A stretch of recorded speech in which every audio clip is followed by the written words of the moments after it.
Hey guys, this episode is brought to you by our lovely sponsor, Pawtion, an all-natural, single-protein dog food snack company. Go to pawtion.com.au, enter Muscle Talks 25 for 25% off your first order. Enter Muscle Talks 10 for continued order. Also, our premium Australian supplement company, Primabolics, best protein and pre-workouts and more on the market. Please go to primabolics.com.au, enter the amazing discount code MuscleTalks15 to get 15% off. And if you're wondering about our wonderful candles here, I'll let you know more about Rest and Fuel in weeks to come. Okay, let's get this podcast started. You know, I take a lot of female clients. Some of these girls, 17, 18 years old, I'll be having a conversation with them and they'll be telling me about their history, and they'll say, well, their personal trainer put them on whey protein, creatine, Clenbuterol, Anavar, and I'll be like, sorry, what? And they went, it's just a quick fix. It's like a fat burner on steroids, literally. Okay. And that's when I realized, you know, years and years and years down the line, when you look yourself in the mirror and you don't even recognize who you are anymore because you've changed physically so much. You've got zero control over anything. And I knew that I had to turn that around. I kind of turned to sport and to fitness. I was working in combat sports, and the squat, the bench press, and the deadlift are fundamental for building base level strength. So there was something that I did with my fighters all the time. So I trained the same way I trained my fighters. That time I was 46 kilos and I was repping 140 kilo deadlift, like for change, like I was getting paid to. I said, but girls your size don't really lift those sort of weights. He said, there's a powerlifting comp in a local gym down the road. Why don't you come by next weekend? And I was like, I'll give it a shot. And that first powerlifting comp, I unofficially broke a world deadlift record. And that kind of just set the fire. If she doesn't swear in a sentence, is it, or should we then really take it seriously? She blows the lid on alcohol and it having macronutrients. If you haven't paid a mortgage, don't preach to people about powerlifting. Also, if you're 21, no matter how hard you fall, keep your chin up and your shoulders back. Life is not a walk in the park. Plantar fasciitis. What the fuck is that? Nutrition and more. Can spinach really kill you these days? Please help me welcome the person that made me enjoy saying plethora over and over again after I read it. 4 times world champion powerlifter, Lil Bianchi. Bianchi.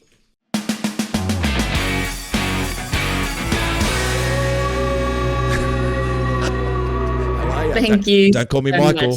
Don't call me Michael. That was interesting. That was entertaining. Thank you for that. That entertained even me. It entertained you, your own intro. I loved it. That's an absolute first for me. Yeah, well, but it pretty much nailed me. It pretty much nailed me. It nailed you. Yeah, like I said to you, I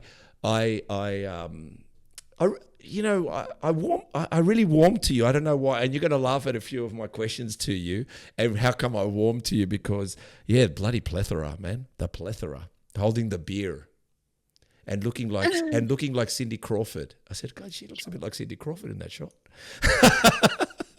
and you're playing Fleetwood Mac, and you know what's funny, that is actually the last question of all this podcast. So the great thing was, while I was finishing off, all I kept hearing was Fleetwood Mac, and I just kept you there, just listening to Fleetwood Mac over and over again. So I like that. It's good. I like entertaining myself. You probably noticed that, Lil. Yeah, 100%. Okay, well, let's start with the 4 times world champion powerlifter. Please tell me more detail, and what, if there's such a thing called categories, divisions, were they? So powerlifting is much like boxing, where there's multiple federations. So I'm a 4-time world champion in one federation. It's not an overall, it's not like an Olympic championship. So I think that's really worth mentioning, because in powerlifting, because there's so many federations, world champions are a dime a dozen. And I'm not even afraid to admit that. Okay. 4 times over a career that spanned almost 10 years. I won my very first world championship back in Argentina in 2023. And it kind of escalated from there. So, sorry, not 2023, 2013. I compete in the 52 kg class, and I generally come in around 50 kilos. My last competition, which was back in 2019, I actually retired during COVID for multiple reasons. But I finished with a 400 total. So that means at 50 kilos, I squatted 150, I deadlifted 185, and I benched 70. Wow. How much did you deadlift? 185 kilos. So it was about 3.7 times my body weight. Well, I mean, I haven't deadlifted for a while, and I'm not really a deadlifter, but I think that's my PB. I think that's my fucking personal best. And I think I was 100 kilos at the time. So just goes to show you that a bit of respect. Okay. I'll admit those numbers were really impressive back in 2019, but fuck the freaks that are out there right now. I mean, we see young girls at 22 years old, like far outlift me. And back then I was ranked number 2 in the world. And right now, just in the space of 4 years, that's dropped to, I'm probably ranked like 24th or 25th now. So it's massive to see what's happening in the industry today with the growth of powerlifting, with the interest coming in within female sports in itself. Well, oh my God, we can jump to some of my questions down at 8, 9, and 10, some of my questions. But I guess it's very similar in bodybuilding. And I'll tell you something. I mean, and I don't want to, like, this is not in a sense, powerlifting, bodybuilding, back in the 90s and 80s, it was predominantly a male-dominated sport. Of course it was. Yeah. I mean, I saw your numbers. You were talking about, like, sprinting with Usain Bolt. I'm going to bring that up. But world record holders and what's in between just one second, what the difference of how many men there are in between that 1 second. You know what I mean? So having said that, something happened. It must be in the water. But when we got into the teens, it was like, welcome to the females that are coming through thick and fast. Like, if anything, I think the sports, bodybuilding and powerlifting was quite boring. And I think when the women entered, So when the women entered, I guess there was an element of Beauty and the Beast in a way. And there was also an element of more eyes on the sport, both male and female. Hey guys, I just want to say thank you so much to everyone who has subscribed, who is following us on all platforms, but especially here on YouTube. And if you're listening to us on Spotify, please, if you could do us a big favor, which helps us reach more people, get better, bigger, greater. We've already had some great guests anyway. Everyone's been a treat. Hit the subscribe button, hit the notification bell so you're notified every week a new podcast that is launched. And I just want to say a big thank you. But again, subscribe, hit the notification bell, and enjoy watching Muscle Talks podcasts.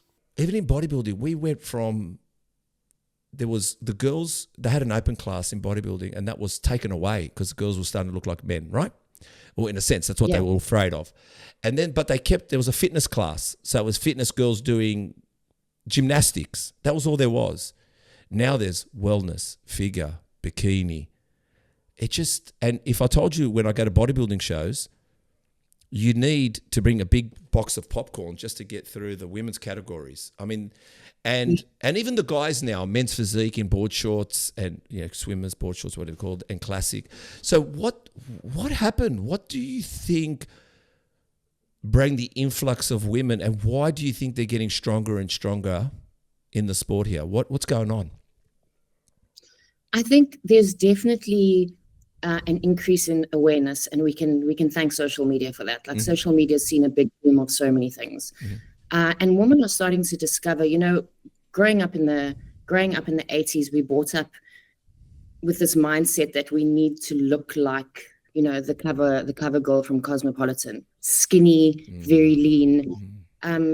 And we became obsessed with that. And I think there was this huge transition during the late 90s and early 2000s where women started to become more obsessed with what their bodies were capable of rather than what we looked like aesthetically. Mm-hmm. And having that drive towards what we're capable of, we noticed how our bodies were transforming towards the things that we wanted. Mm-hmm. Maybe not skinny, but lean. Mm-hmm.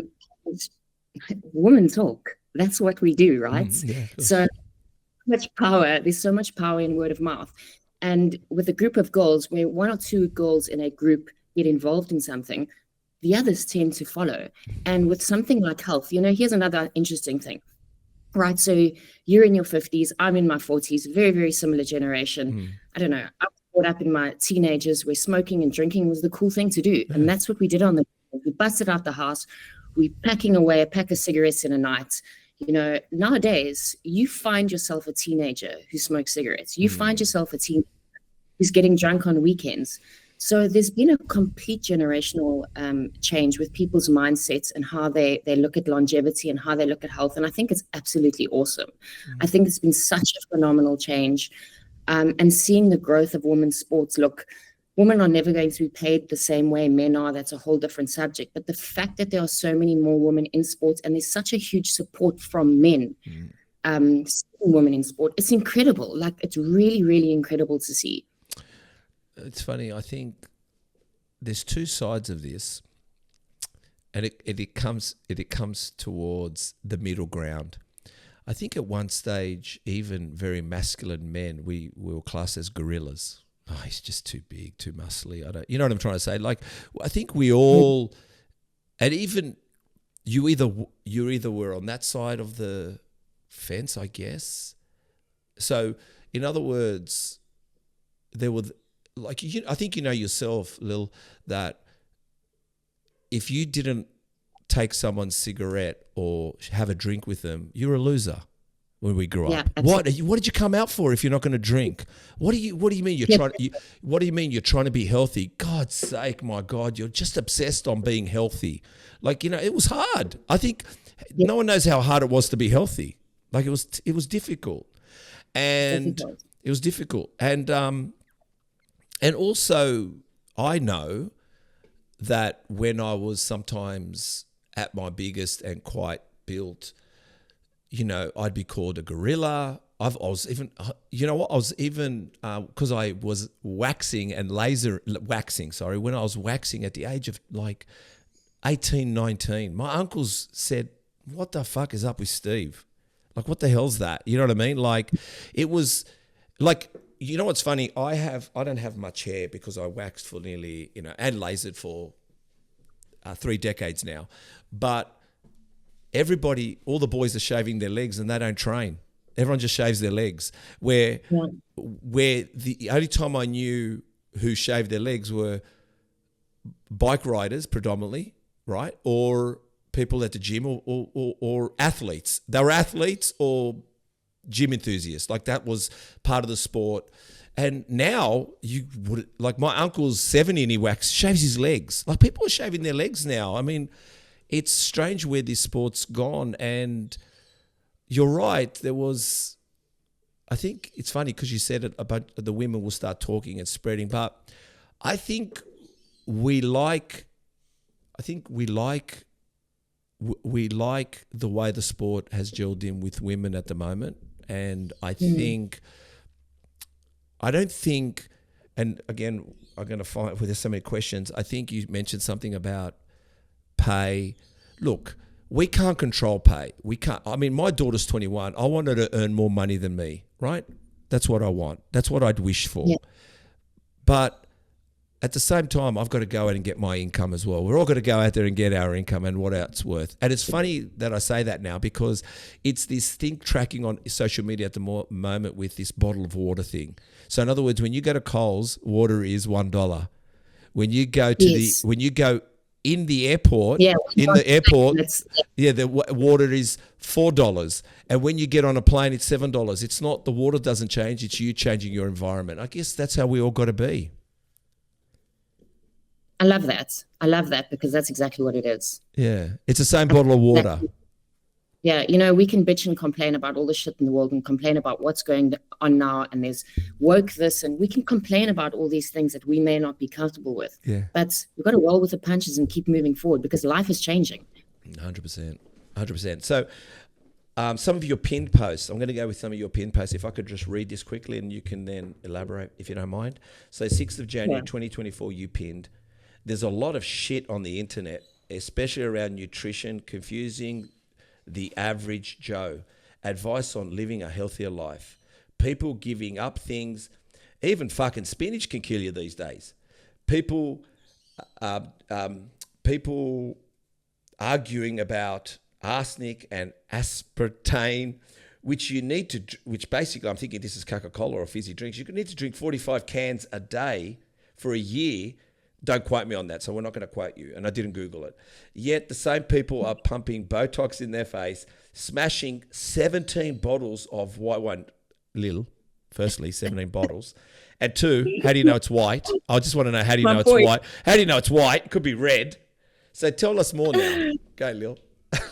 So, I mean, we were speaking about this sort of like with your disclaimer and what happens with influencers. People will jump on the bandwagon of something. And for us professionals who work in this industry who are really trying to help change people's lives, it can be really frustrating to get a message across when people are reading that spinach will kill you. You know, being brought up in the 80s, and I do talk about this a lot, I was brought up with this mindset that moderation is key. And at the end of the day, that is the truth of it. Everything can fucking kill you. All right. Anything can kill you if you have too much of it. So by influencers spreading, I mean, if you go onto Instagram any day of the week and you start scrolling fitness and health posts, we've got people walking around grocery stores, picking stuff off shelves, talking about the content of it. Yes, there are bad things. There's nicotine in chocolate. There's so many things that can be harmful to us. But if you start living a life that is very, very strict to those things, you stop living a life. If that makes sense. 100%. People also are very influenced by influencers, obviously. But are they doing their research as to who is actually talking rather than what they're talking about? And it's people who aren't in the know, who aren't educated, who don't have awareness, the gray man on the street who just wants to lose a bit of weight and just get a little bit stronger, is taking advice from the wrong people. And it can actually affect their lives negatively. It can affect their health negatively.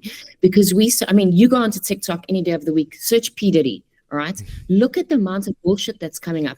The fucking underground tunnels, all this shit, and it's bullshit. Someone took one story, blew it completely out of proportion, and now the world believes it because that's the power of social media. And unfortunately, the power of social media is leading people astray. Yeah, I'll tell you what, once we started this with Chris about a year and a half ago, about a little bit more, I can't even look at my own personal socials anymore. I am burnt. I'm fuck. It is tough. This, you know what, no, I'm not an influencer. I'm not here to be. I could talk about how I made and lost money. I can talk about anything you want. I can talk about my psychologist. I can talk about everything. But one thing I do know is this call it bodybuilding, powerlifting, this body industry. Oh my God, I'm tired. It's too much. Sometimes I can't even go on my own socials anymore. I'm happy to see dogs barking. Show me a motorcycle, please. Someone show me a car. Someone, please take me away from looking at people talking about food all the time and their body all the time. And but it's really these, I'm starting to understand that these influencers, and some of them can be also university graduates, but they're not lived. And living is a whole different kettle of fish, man. You could read a book. I don't read books, and I'm a daydreamer, but I'll jump on a plane and go somewhere to see it for my own eyes. I'll take a risk. I'll invest into it, and whatever it is. But like I said, it just seems I think people are just trying to, you know what? It's just trying to grab money, man. They're just trying to grab money from you, and that's what's really sad about it. And but yeah, I don't think it was just white wine, by the way. It could have been red. I don't know. I don't know how you found white. It could be red. And 17 bottles, that's a lot of bottles, man. But that's, I guess. I need to exaggerate on as much as we exaggerate I think you exaggerate all the time, man. You and your swearing, but the two beauties. But having said that, let's talk about your other pin, which is about steroids. And I'm just going to ask something. There's going to be two questions there. So I'm going to read what you wrote. There is steroid use and steroid abuse. So I wrote, can you recap on that post about coaches advising on it, coaches selling it, not doing your bloods, and also about the people that don't want to compete. But also, Lil, can I just ask you, don't you think that a lot of people out there, are normalizing steroids when they're really not good for you? Like, you could do some real serious damage. I mean, in other words, you're telling people to do the right thing with them, but it seems like everyone's talking like it's okay if you take steroids when it's not. Let's just clear the room. I think you don't need steroids. You need good food, resistance training, rest, and have fun in life. Now, if you're going to get sponsored and you're going to go on stage, you're going to compete, and you think you want to up the ante and you're happy with that, do whatever you want. But if you just want to live, you can live. I'm actually shocked when someone goes to me, and it's true though, when they go, and I've had some guests, when they come in and they look sensational and they tell me they're not on steroids, I'm like, Chris, get the clappers out. I go, you look amazing. Oh my God, I love it. And that's why I can't wait for someone to tell me they're natural now, because it's beautiful. They look like they're on the gear. And I'm not trying to say they're lying to me. What I'm saying to you is they're doing the hard work. And I've said I've taken the gear, and someone said, oh, what was that like? And I said, I still did everything the same. I just got stronger. I just got more built. Yeah. That was it. What I said was, a friend of mine yesterday, and I'll say this one more time. Say this for a moment. My friend, his name's Stephen, said to me, what was it like? I said, I'll tell you what it was, Stephen. I said, my final set, if it was my final set was 50 kilos in each arm or 40 kilos in each arm, incline bench press, that 40 kilos, that was my third and final set. That was my warm-up on steroids. I went 80 was my final. So my body said, what the fuck is going on? Let's destroy you and rebuild you. That's what I feel steroids does. It just gives you a superpower. But you still have to eat. I still have to turn up to the gym. So what I'm asking is that your pinned post, but also, don't you feel like everyone should just not talk about steroids like it's going out and having a Belvedere vodka? Yeah. So I think my biggest aim really is always to create awareness. Yeah. Because steroids are right.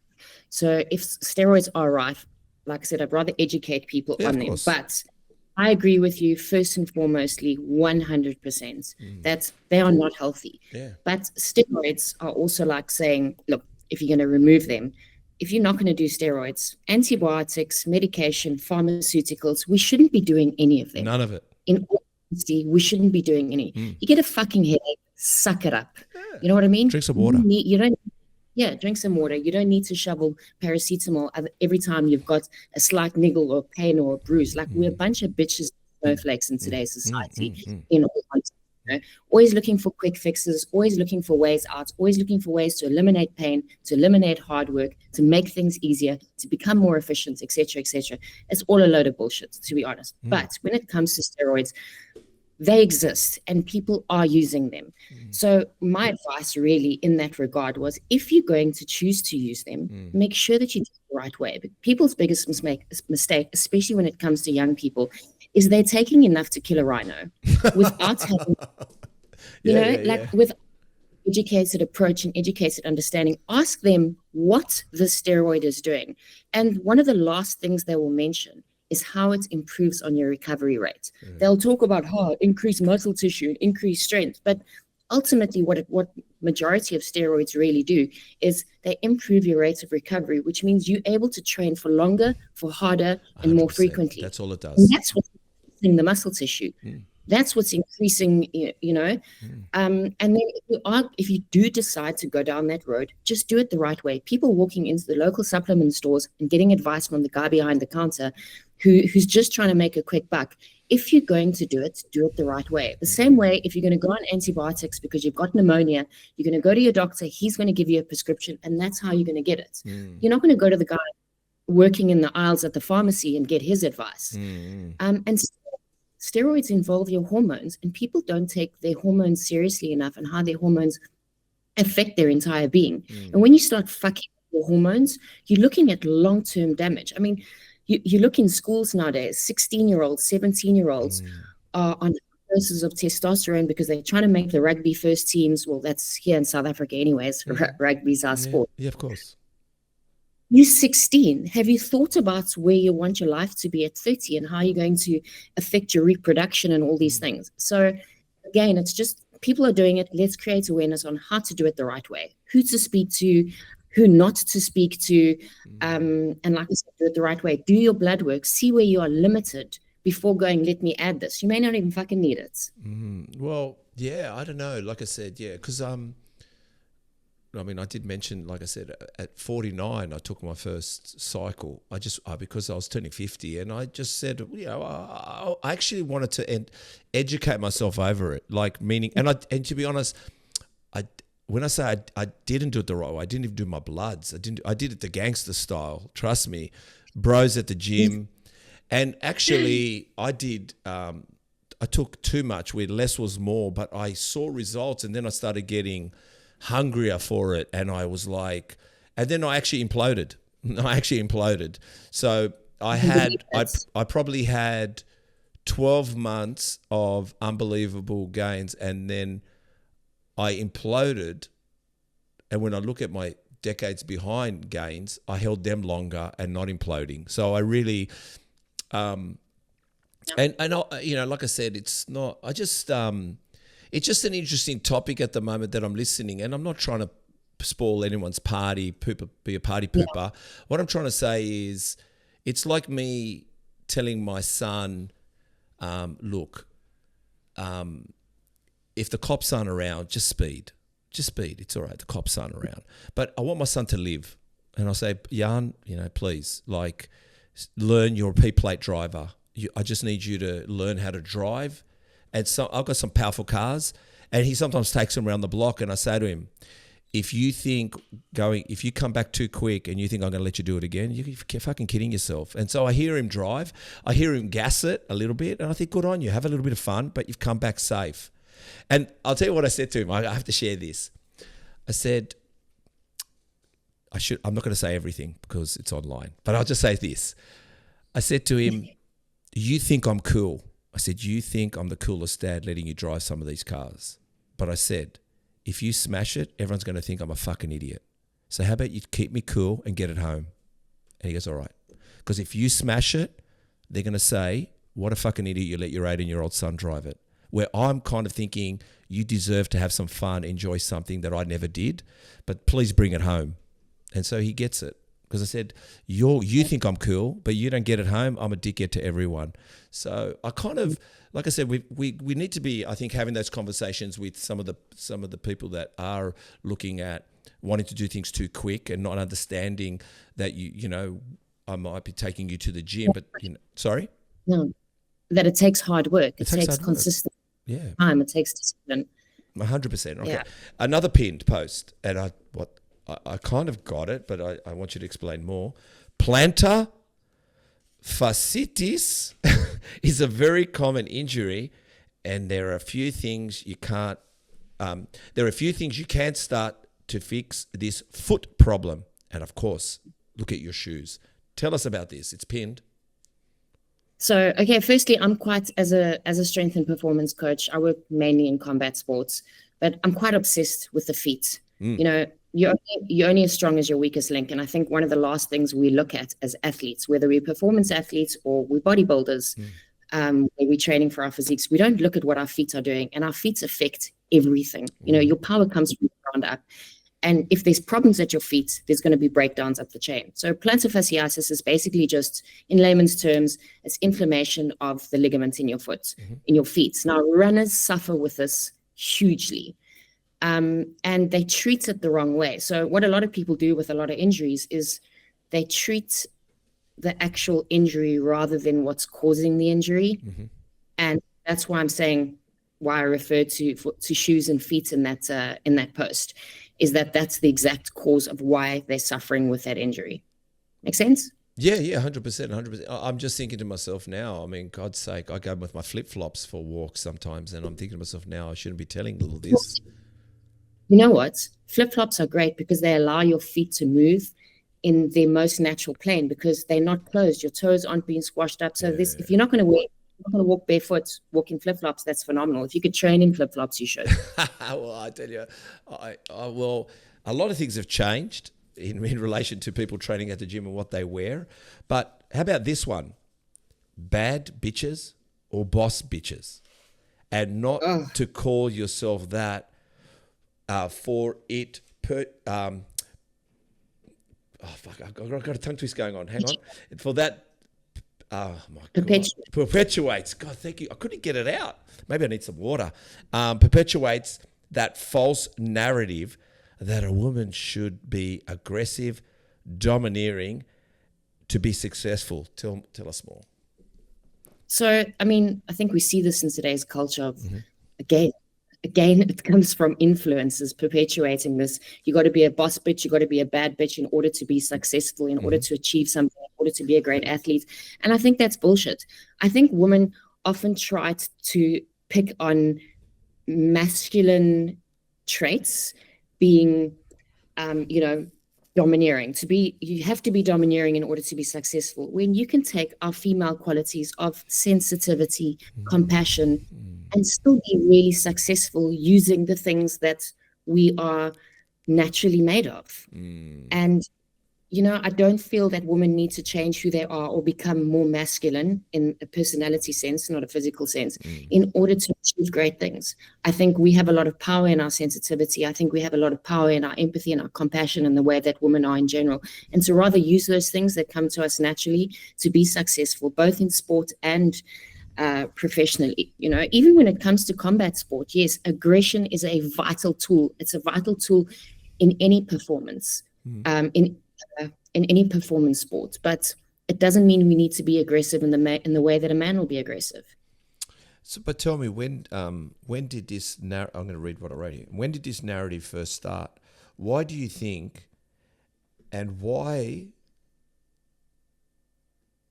do you, what bring it to be questionized or demonized? Like when do you think this narrative started? What's the reason behind it? Because I don't think it's just because of powerlifting, boxing, or bodybuilding. Something's happened. What happened? I think there's a constant battle between the energies. I mean, femininity and masculinity are two very, very strong energy systems, and every single one of us, male and female, carry both that femininity and that masculinity. And I feel like in a situation between a man and a woman, in a certain situation, someone's going to be masculine and someone's going to be feminine. But if the predominantly masculine character starts to decrease his masculinity, naturally how an energy system works is the masculinity is always going to rise. So this is going to be fucking controversial. Yeah, beautiful. But go for it, please. Right. Yes. In today's society, we have this huge problem with sexuality and identifying what sex or what gender we are. And we no longer have the amount of masculine and alpha figures that are needed in the world, that are needed to run the world. And I'm going to say it, men are better soldiers, men are better leaders, because that's what we are. Genetically, that's just how we are built. And what's happening now is those alpha figures are no longer taking the role that they need to in society. And I feel like women are needing to sort of take on that role in certain cases because we don't have enough influence of it like we did in the past. So that's just my thoughts. I just don't feel like we have, I mean, again, like I mentioned earlier, very similar generations here.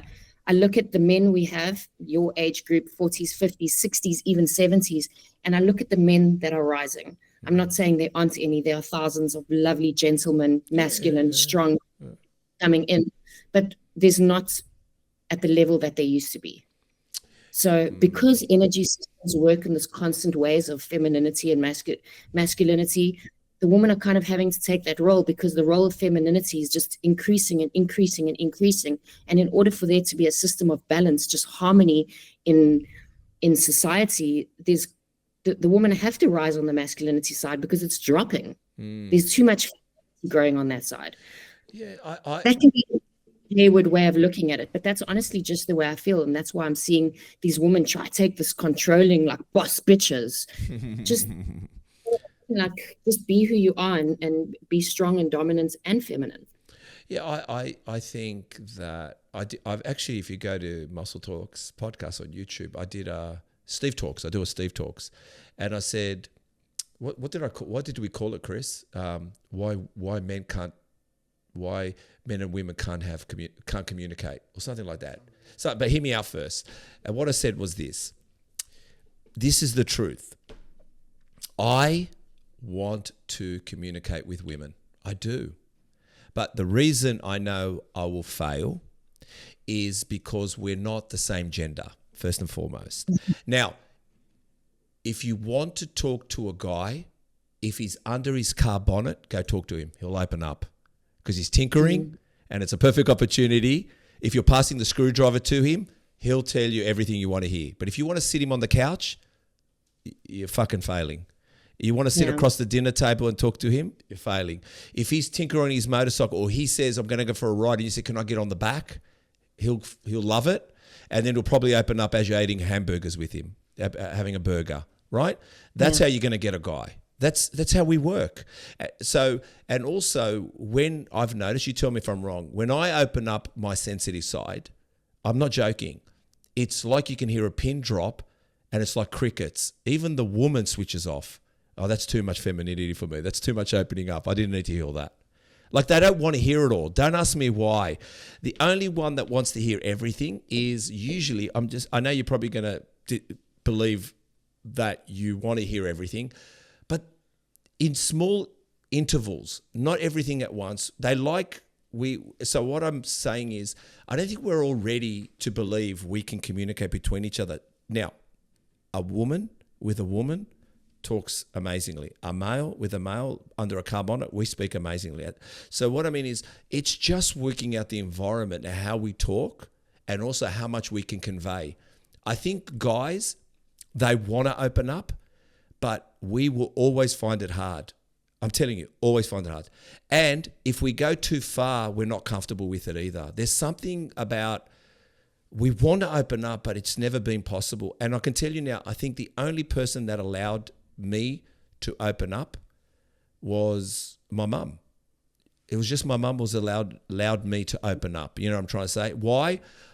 Well, I took all my dad's rights anyway. She loves her son. I took all my dad's rights. My son took all my rights. I'm unfortunately divorced, but I'm just saying to you that when he was born, the hugging, the kissing, and the sandwich, he got them all. He got my sandwiches, he got the hugs, he got the kisses. But I'm happy with that. I'm happy my son got it. So what I'm trying to say to you is that we love each other, meaning men and women, and men with men, gay people, women with women. I'm cool with all that. But what I'm saying to you is, we love the different dynamics. And if we embrace everyone's different dynamics and don't try to push people in, but also know their environment, I think if you want to talk to your man, go to his environment. And if you want to talk to your girl, go to her environment. That's how. Just know that. Do not pull him into your environment. So in other words, if I want to talk to my girl, she would love me to make her a Greek coffee, a Turkish coffee, a few biscottis, and then we can have a bit of a chat, like, hey, what's going on, And if she wants to talk to me and she sees me outside tinkering on the car or something, come on out and bring a glass of water, hydrate the guy, pass a tool or two, you know what I mean? Yeah. And then when you leave, slap him on the bum and get the hell back inside, you know what I mean? I mean, that's how we work. We're very simple creatures. Talking about, this is a little bit of a bodybuilding thing, but I noticed you bring it up in your posts. Let's talk about Clenbuterol.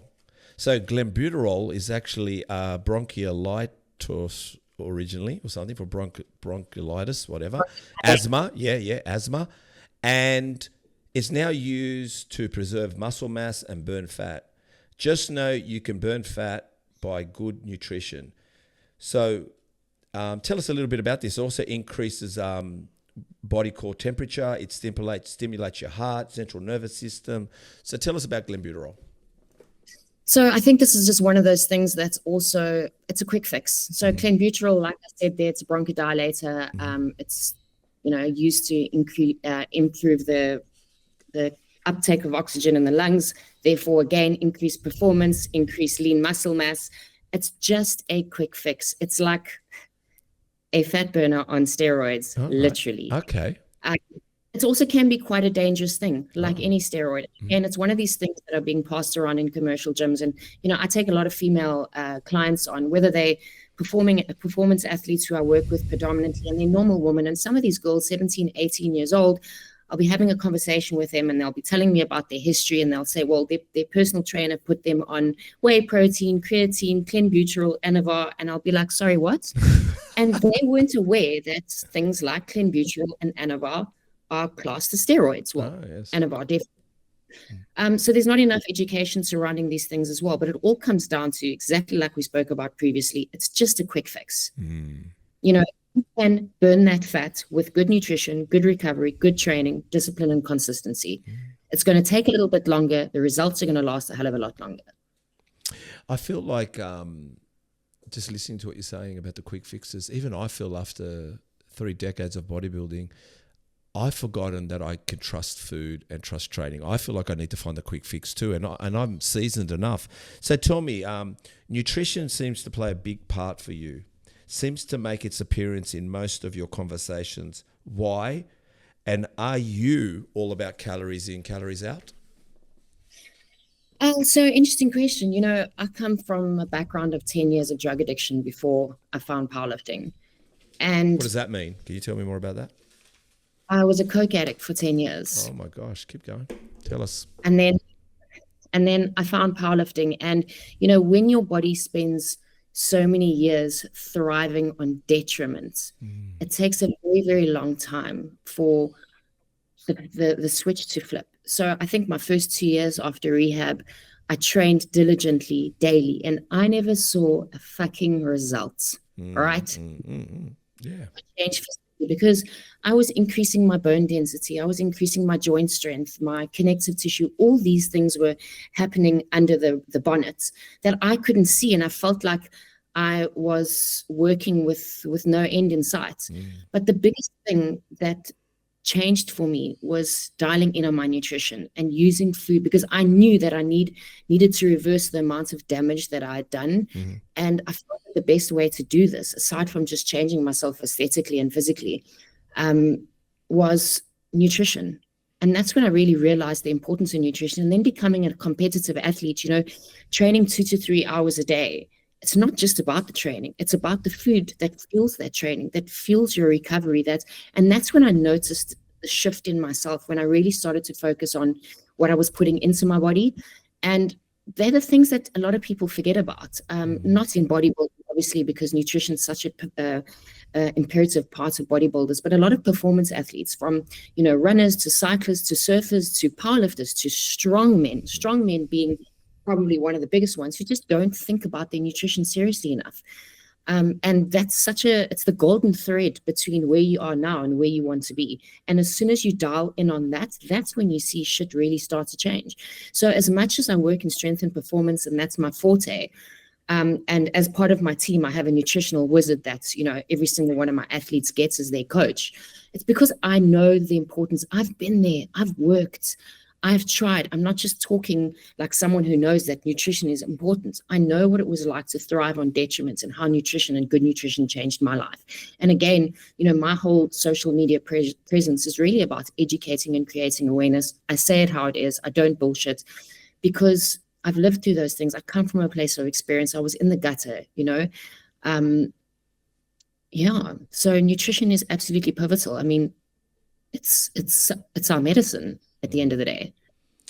Well, I was talking to Chris, I think it was last week, Chris. I said to him, you can take away bodybuilding, you can take away powerlifting, I guess, you can take away, actually do nothing. Let's go do nothing.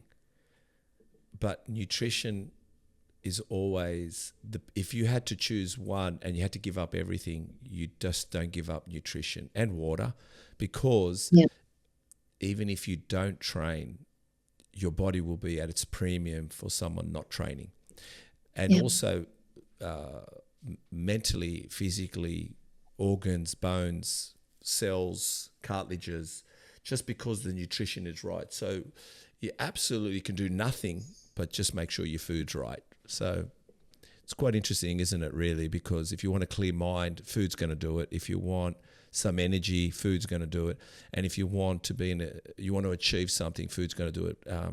Not going to the gym, not writing affirmations, not meditating, not fucking kumbaya, one leg up, the other one this way. It's food. Just eat clean food as much as possible and be nice to yourself. And then add what you want after that. Like, just add everything else that you want to do that. Look, I don't mean to, we segue into things, we hear things, I hear people sending me about depression or that. What happened with cocaine? What's going on there? How did that start? So you know what I hate so much is that I'm very fortunate to come from a fantastic family background. I've got, my father passed away a month ago, but I had two really loving parents who gave me the best. Thank you. I had the best opportunities. I grew up in, my family owned hotels, so I grew up in a hotel. I was given the best education. I was surrounded by fantastic people. So when people talk about drug addiction, they often say, oh, what led you there? Did you have a shitty upbringing? Was there divorce? Was it? No, my parents were incredible. I made a bad choice. I made a bad choice, and it was a bad judgment call. And I do have one of these personalities where I give everything I apply myself to 110%. And I gave cocaine myself 100%. You're a dedicated cocaine addict. Good on you, mate. Best at it, The best at it. The best cocaine addict. You got that's got to be on your CV. It's got to be on your CV. I did, before I went into sports science, I did work in the hotel industry. That I was working in 5-star hotels in London and all over the world. And what that meant was 16 to 18-hour days sometimes. So yes, there was an element of it that kept me awake, kept me entertaining, kept me communicating. So there was that side of it, besides the fact that it was recreational. I actually used it to be better at my job. And that's when it became a real problem, because I became too dependent on it. And that's when I realized, years and years and years down the line, when you look yourself in the mirror and you don't even recognize who you are anymore, because you've changed physically so much, you've got zero control over anything. And I knew that I had to turn that around. And because I come from an athletic background, I was very athletic at school. I kind of turned to sport and to fitness, going through that 12-step program. And that's kind of how I ended up in powerlifting. I was training in the gym one day. By then, I'd already changed industries. I was working in combat sports, and the squat, the bench press, and the deadlift are fundamental for building base level strength. So there was something that I did with my fighters all the time. So I trained the same way I trained my fighters. And I was deadlifting in the gym one day, in a commercial gym. And again, I didn't really know much about the sports of powerlifting or the sports of strongman. I deadlifted, and a guy came up to me and said, fuck, what do you weigh? And at that time I was 46 kilos and I was repping 140 kilo deadlift, for change. I was getting paid to. He said, but girls your size don't really lift those sort of weights. He said, there's a powerlifting comp in a local gym down the road. Why don't you come by next weekend? And I was like, I'll give it a shot. And that first powerlifting comp, I unofficially broke a world deadlift record. And that kind of just set the fire alight. And because I have this addictive personality, obviously, and I want to be the best at everything, powerlifting really changed my life. It gave me something to work towards. It gave me something to drive towards. People say to me now, what are some of your biggest achievements? I mean, I've got 19 world records, 4 world championship titles, like you mentioned. And for me, those aren't what they would mean for anyone else. For every world record I broke, it pushed me further and further away from that person I used to be, rather than going, I have a world record. No, this is how far I've come. I Yeah, I've just got all these questions. That's why I'm just trying to listen. I'm going through so I apologize if you see me looking down at my notes. It's because you're kind of segueing into certain things, and I just don't want to lose the momentum. But just before we segue into some of that stuff of understanding your when it all started and education and combat and powerlifting, isn't it? I mean, you got it at a very young age. How can I just ask, if you don't mind, how old were you when you were taking cocaine? Just turned 17. Yeah, okay. Can I just say one more thing, if you don't mind? Yeah. I didn't come from I'm not saying you came from money. I'm not saying, but I didn't come from any of that, right? So do you think also having everything you wanted when you wanted also created a problem? Yeah, absolutely. Absolutely. Yeah. I won't deny that at all. Yeah. So for me, I started smoking at 44. So I would have a cigarette with someone, no problem. You know, like you'd light up, I'd light up with you, you know. And but when my marriage broke and my ex, her name was Giselle, she smoked. I think in one night when I found out everything was going to shit, I think I smoked a packet. And it was my vice. It was actually the world of hate. But the funniest was, this is where I'm going with it. There was one time when I went, fuck, I'm addicted to something. I'm addicted to smoking. Like, I've got to have it. I wake up in the morning, I've got to light up 2 cigarettes now. One quickly, and the other one to sit back for a moment. I'd be driving and I'd go, oh, fuck it. I need to pull over and light up a cigarette. Everything was timing cigarettes, you know, and also looking how many I've got left. And then I was looking at my cigarettes and I'm going, shit, you know, I've got to make sure I go buy a packet. I'd buy a packet over 12 dozen eggs. Like, I think, shit, how scary when something takes control of you. How fucking shit is that? I think it's a very good point to have that understanding and awareness that it's taken control, because then you can only really make, when you're in that point of denial where I've got this under control and it's just something I'm doing for fun, that's where the problem really is. But yes, very, very scary reality. I've never had anything have control of me. And I went, oh my God, this thing's got me. And the work to get rid of it, I still can't. I don't smoke anymore. I'm just wondering how I did it. I don't know. I think I went to Rollies and I rolled some shit cigarettes, and I think, oh fuck that, I got to give it up. So tell me about you growing up. I want to know about you growing up. So tell me about you growing up. Like, what were you like as a kid? Academic, naughty, cheeky, combat sport. Tell me everything before you touched powerlifting. I want to know everything. Go. So I was very sporty, very athletic. My dad was a South African hockey player. Okay. So he kind of put a hockey stick in my hand from the age of 7 years old. And he was a very good soccer player, a very good hockey player, very athletic himself.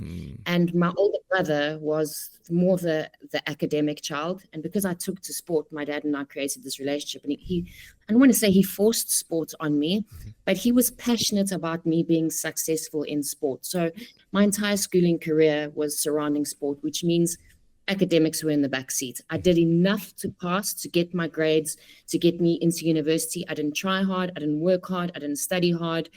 I was a little bit rebellious. I was also the youngest of the children in my family, with quite a big age gap. So by the time child number 4 comes along, I don't have 3 siblings, but I grew up in a hotel with a very close cousins of mine. So the 4 of us grew up together, like brothers and sisters.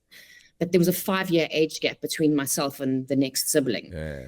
So, and by the time the parents get to the 4th child, like, there's not as much need to manage that child like it was with the first one. You know how parents is with the fourth one, the kid's just got to keep up. We're moving. Come with us. We're going this way, and you just follow.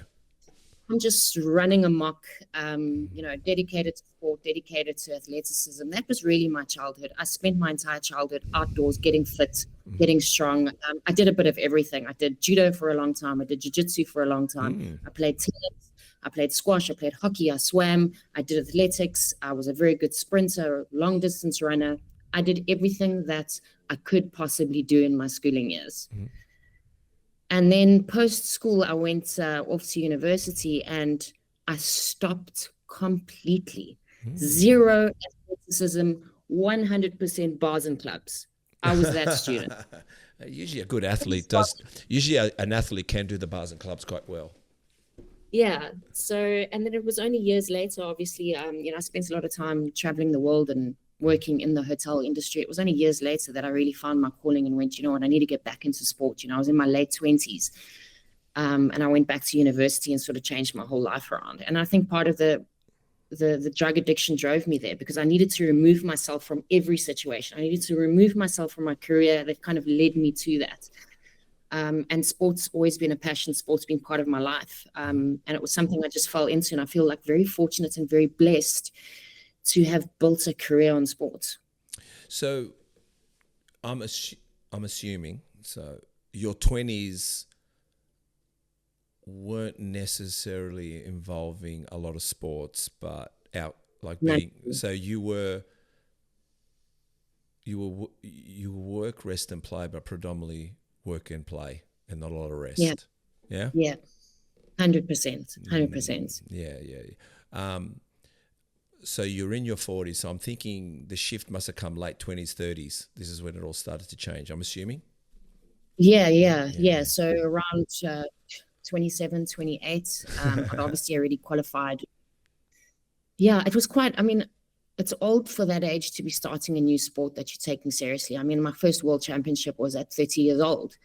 And, people said to me then, you're 30 now. Still young in the sense of being young, but to start taking a sport seriously. But we know in strength sports, in bodybuilding, with muscle maturity, you're only getting better in your 30s, really. So I felt like I was my absolute prime starting at 30. And I'm glad I did.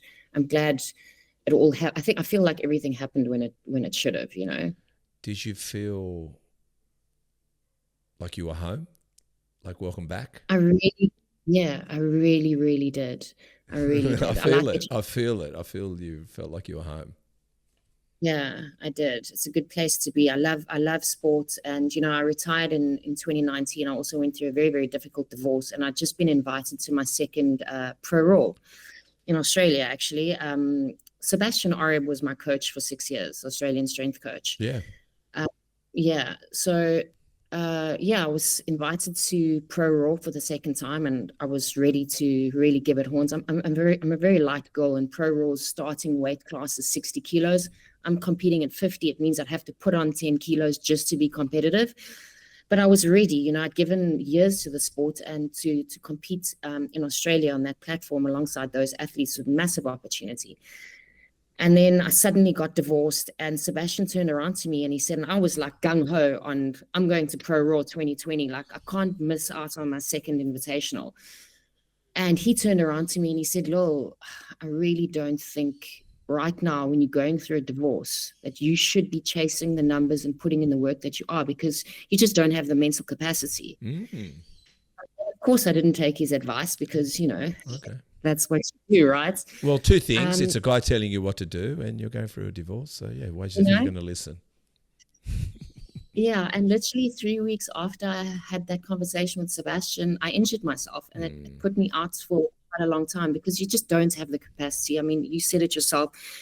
You're divorced, and it's a very, very tough and emotional thing to go through. And the timing wasn't right. And then by the time I was ready to get competitive again, we were deep in the middle of COVID. And so the opportunity just went out the window, and my business grew substantially. I've got over 80 athletes around the world now, and I needed to, I'd given 10 years to powerlifting. Like, what more did I want? Another world championship title? Was it then becoming about validation rather than what I was trying to achieve for myself? I just got to a point was like, do I need more competitively? I still lift. I still train every day. I still follow the same principles. I still have the same discipline, but it's hard. And I wanted to give, I'm now living vicariously through my athletes, and I wanted to give them my time. I'm also quite a selfish athlete where when it comes to my comp prep, then everyone else must take a backseat. But I'm a professional. I've got athletes who are relying on me, are competing at a very high level in combat sports, in powerlifting, in strongman. It was time that, I decided to hang up my Chuck Taylors and, give sports another side of me. What star sign are you? I'm an Aries. I'm an Aries too. Oh, yeah. Yeah, fucking Aries. Go the fucking Aries. Now I like you more. Aries, man, they're the best. Like, firstly, they believe in themselves and fuck everyone else. Yeah. What are you, March or April? April 17th. Oh, you're at the end of it, near the end of it. I'm at the beginning. I'm March 23rd. Okay, sure. So we're right there both. Should have known she's an Aries. But April Aries are funny Aries. They're funny ones. Those April Aries. I don't know, They there's a lot of them. There's a lot of April Aries. Only a few of us March ones, It's super cool. I feel like sisters. I love it. I love that you're an Aries. So cool. Jesus Christ. No wonder you're an addictive type of personality and doing 10,000 things at once and getting over everything so quickly. Yeah. Literally fucking, we just got this going. Wait, I got another idea. No. How about we focus on this one?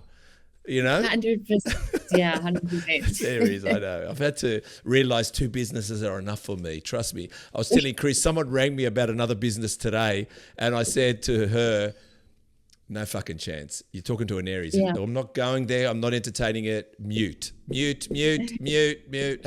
mute. Do not talk to me. Nobody talk to me.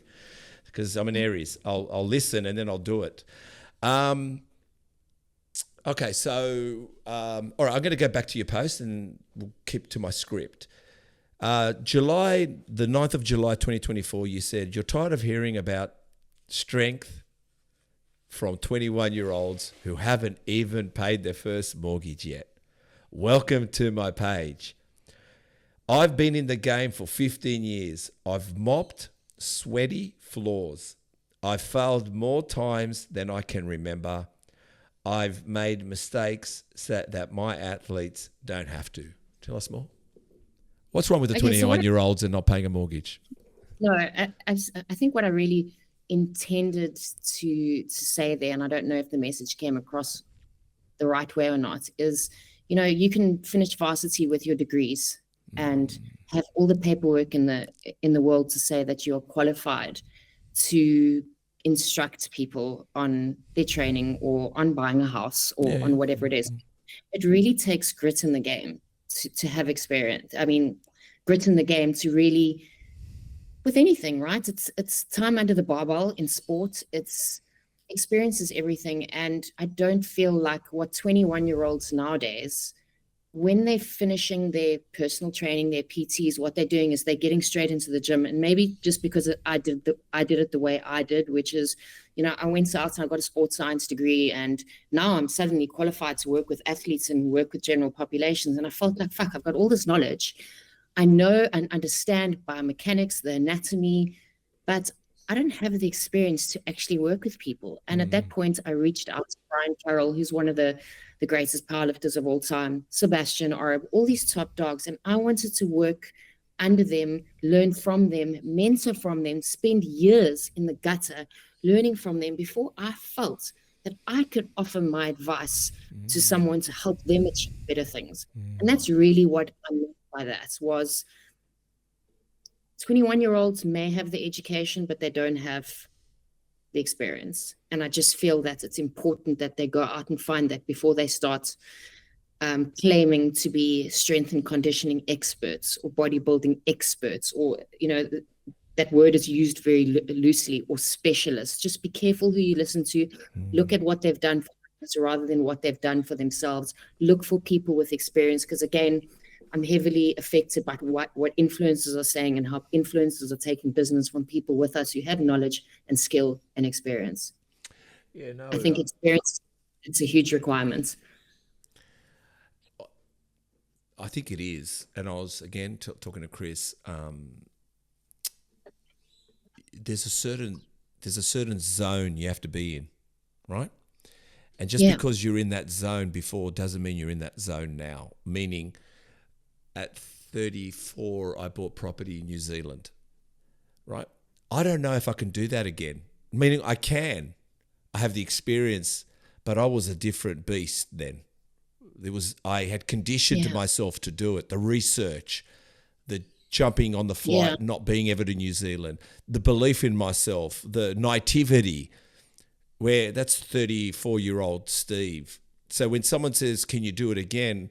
I don't go, yeah, I can do it again. I said, fuck, that was a different zone. I was like locked in, and I can tell you what to do it because I have the skills to do it. But that also takes me to implement those skills again. So everyone believes it's just click your fingers and it happens, but there's a way things happen. And what I'm saying to you is everything we do, even this business I'm in now, there's an element of naivety, but an element of skill that I look at from the past, and I've looked at, like I said, as Aries, everyone comes to us with business ideas. If I keep fucking listening to people's business ideas, this podcast won't work.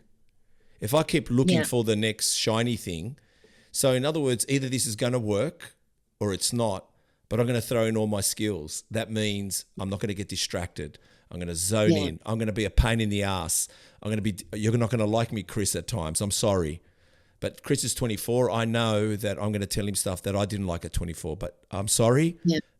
I'm on your side. You don't like me, but when it's done, you'll be okay with it. So it's like, like I said to you, no one understands doing it, and no one understands what it took, and no one understands that it takes a lot even for me to go back there. So when you hear these influencers telling people what to do when they've never fucking done it, they don't have any background skills. So I think that's the problem, I think, with what you're saying as well about a 21-year-old.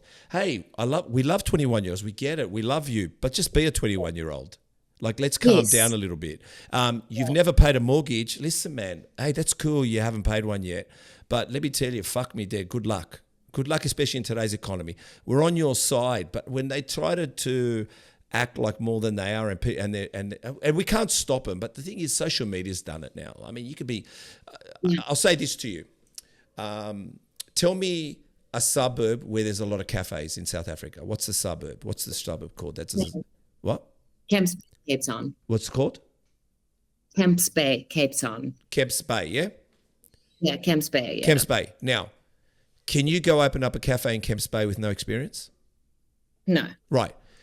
So you need to get experience and then go buy a lease, do a business transaction, sign a contract, buy tables and chairs, employ staff, and there's your business to take on other great experienced people in that street, in that suburb.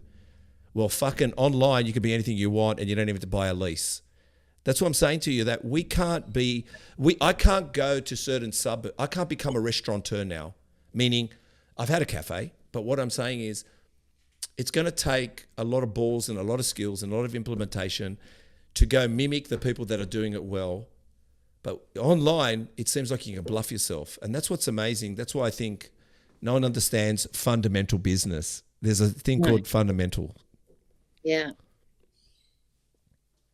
100%. No, okay. I was waiting for you to say more to it, but I guess it's... No, sorry. I'm agreeing with you, but again, that's where I was going with that post really is exactly that, exactly what you just said. Hey, I'm Jamie from Pawtion. And I'm Steve, Muscle Talks Podcast. And we heard that you guys are very into clean eating for yourselves, so we figured we'd educate you a bit about clean eating for your dogs. That's why Pawtion has decided to partner with Muscle Talks and give you promo code MuscleTalks25 for 25% off your first order at pawtion.com.au. That's pawtion.com.au. And if you continue ordering through Pawtion, please use Muscle Talks 10, and that gets you with continued orders 10% off. We're quite excited to be part of Pawtion. I've got a few dogs running around us just as I talk now. So please support not only good eating for ourselves, but I'm sure you want to promote good eating for your loved one, your pet, your dog.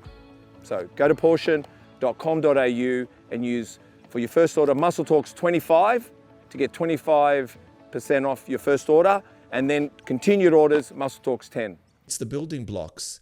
I mean, to switching on the lights, opening the doors, and fucking charging people for stuff you know. Yeah, 100%. You know, it's actually funny that you say that, because if I have to write a program for a high-level athlete, let's say a 4-week program, I can probably do that in under 10 minutes. People will say to me, how can you charge the amount of money you charge for work that takes you less than 10 minutes? It's taken me 15 years in order to do that. 100%. In 10, you know, and that's what it is at the end of the day. Like I told Chris, the reason we're going to succeed is fundamental business. That's it's just knowing. When I had a shop, it opened the doors at 6. I was there at 4. I did 2 hours worth of work before we opened the doors. If we're going to do a podcast, we're going to do script writing for hours, put things together to make this podcast look good. So there's a lot of background work. No one understands that. They understand. It's like sorry, just to please do. There. Say you're an overnight success. Oh, yes. I'm still waiting for that. I'm still waiting for overnight success. 10 years is overnight. Then yes, you know, people don't see what's going on in the background. Well, the Olympian that's about to take off from the blocks for swimming, that's 4 years to get to the Olympics. 4 years for a race that's 50 meters or 100 meters. That's it. 4 years of hard work for that race. I mean, and qualifying and trying to get there and everything going on. And people give up after 2 months of not seeing results. Well, people get a certificate and then start believing they can tell people how to be a mentor. I'm a mentor for you. I'm your motivational speaker. Like, fuck off. Sorry about that. Oops, shit. Maybe it could be the last podcast. Or this could be even the last podcast when we talk about this bit. Powerlifting, like, you know, women in the sport. Powerlifting, men in the sport. And let alone we know how challenging it is just for women to find their mark in this sport, which they're doing so well, but transgender in the sport. Elaborate. It's your post. Okay, so I think people who follow me know that I feel quite passionately about the subject, and it's not, please know that I'm not discriminating, you know, at all against transgenders.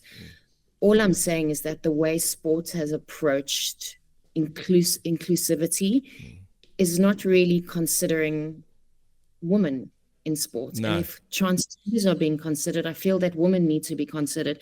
And the biggest annoyance for me is that they are making decisions based on hormones when anatomically we are not the same. There are so many differentiations between a man and a woman, aside from just our levels of estrogen, our levels of testosterone, and our genitals. And it's affecting we were talking at the start of this podcast about the massive influx of female athleticism and female taking place in sport. And we're actually starting to move forward. We're starting to evolve. We're starting to grow. And suddenly, fucking out of nowhere, we're just getting smashed down again. And it's a huge problem. There's women, legendary athletes in women pulling out of sport left, right, and center. You know, Bethany Hamilton, I don't know if you know her. She's one of the greatest female surfers. She was attacked by a shark, so she's only got one arm. I don't know if you know. She's just pulled out of the World Series because they are now allowing transgenders to compete against women in world surfing. And have that, because we cannot compare. We are not the same. And if you want me to get into the science of it, I can. But it's a massive problem. It's a massive problem for the growth of female sports. I want transgenders to compete in sport. Again, no discrimination. Everyone should be included. The same way we have, Olympics for those who are not able-bodied. Oh, disabled but Olympics. We can't have us all in one category, because it is not fair. It is not fair. And as much as the World Sporting Association is trying to be inclusive, they're forgetting about they are now no longer including women. And that's a problem. And I feel passionately about this. It's affecting the growth of sport in general. I mean, how funny is that, the fact that the World Chess Federation, was one of the first federations in sport to say no to transgenders competing. Now, chess, if there was ever a sport equally compete in, that would be the only one, because it's about cognitive function. And equally, male and female can be very equal cognitively. There's no influence there. But performance-wise, we are not men. You are built to be athletic. We are not. And again, like I said, I can go down a rabbit hole here with how we are so different anatomically. But I've seen it. Yeah. I said a naked woman, and let me tell you, I'd prefer to see that every day of the week than let alone, you know, a guy turning into a woman. No, you can take that. I prefer not to see that ever in my life, please. Thank you. It's not inclusive of women, and it's affecting us greatly because we can't compete with men. I mean, we brought up the Usain Bolt thing and the 100 meters and women being 1 second slower, but having thousands of people in between us. That's a very, very good example. Well, I'm going to talk about that in a second, but I just had a light bulb moment. 2 actually light bulb moments. I know why they chose chess. Because Andrew Tate does chess, and they know that he's going to talk out loud about it, so he's going to fuck them off anyway. So why fucking do it if Andrew Tate loves chess? So do not. That's the worst way to start. You got Andrew Tate fucking against you. He loves chess, so we're not going to go with chess, right? That's one. I'm very witty person, aren't I? Like I can. Anyway, I'm Aries. I'm going to talk about myself anyway. Fuck, no one else will. I'm waiting for Chris and you to say something amazing about me, and fuck, I'm going to wait forever. The last thing, I believe, it's money driven. And I'll tell you why. Hear me out. Women, I'm sorry to say this, that we are, you said Usain Bolt did it, and I didn't Google it. I should have Googled it with you. He did 100 meters in 9.52 seconds. Let's just say that. And a woman, fastest woman does it in 10.9. Now, in between that, there's 700 men, you said. That time. But wait a minute. If a female-looking woman did it in 9.52, that would be big sponsorship money. That's big television rights. That would be Usain Bolt going against a woman running at the same time. Imagine the sponsorship, the tailoring of money. You know what it is? All they give a fuck about is money. That's what I'm trying to say to you. Men, if you can beat a man, it's worth a lot of money. Think about it. And it's all fucking money driven. Sorry? Money talks, bullshit walks. Yeah. And that's what I think it is. When I'm listening to you say that they're pushing the women down, because look, let's be honest here. The world's against testosterone. Get rid of us and everyone will submit. It's submission. We're the only, testosterone will grab a gun, testosterone will lift his hands up in the air, and testosterone will die. At the end of the day, if you take that out of the equations, our political game will take over. Everything will be taken over. Like, that's the unfortunate part, that I don't believe all men will fight. That's the disbelief. Some men are piss weak. I'm not even going to say I will fight. Give us a situation and then we'll talk. But until then, it's all talk. But what I'm saying is, all we know is testosterone has done. I'm not going to put it down. It's done a lot of good. It's one to defend. It does some bad, we know that. But what I'm saying is, it predominantly wants to defend. I mean, I will, and I'm sure I would die for my daughter. I've died for my wife. I would not want them to be hurt in relation to, and I tell my son certain things we are about. I still try to learn a lot of things, but I walk on the outside of the curb. And I practice that religiously to make sure I do that to protect the woman. I tell my son, when you walk with mum, you walk on the outside of the curb. That's what I teach him. I don't tell Ruby to do it. It's just what we are, how we're built. But I feel this has got to do with the future of the takeover and money and sponsorships and submission. And that's what we've got to be careful of. So yeah, be the advocate. I mean, you know what? You can do any sex change you want. You make the decision you want to. I mean, first you take it away from children, but definitely do whatever you do. Yeah, do whatever you want. And you know what? Create a new Olympics. We got able, disabled, and transgender Olympics. Actually, you know what else? Steroid Olympics. I mean, do it all. It doesn't matter. Have 4. I'll watch it. Just get out of the way. Watch it. Yeah, we'll watch it, but just get out of the way. So I think, I know where you're coming from, but like I told you, the chess part is Andrew Tate. Just remember that, okay? In case you're wondering. No, thank you. Yeah. Yeah, I just thought I'd clear it there. And if Andrew's watching, I'd happy to have you on the podcast if you'd like to come on, but he's not listening. This is a very important part, so I want to bring this up because it's everybody, and I had it once upon a time. If you suffer from a lower back issue, I want to speak to you. That's you, not me, you.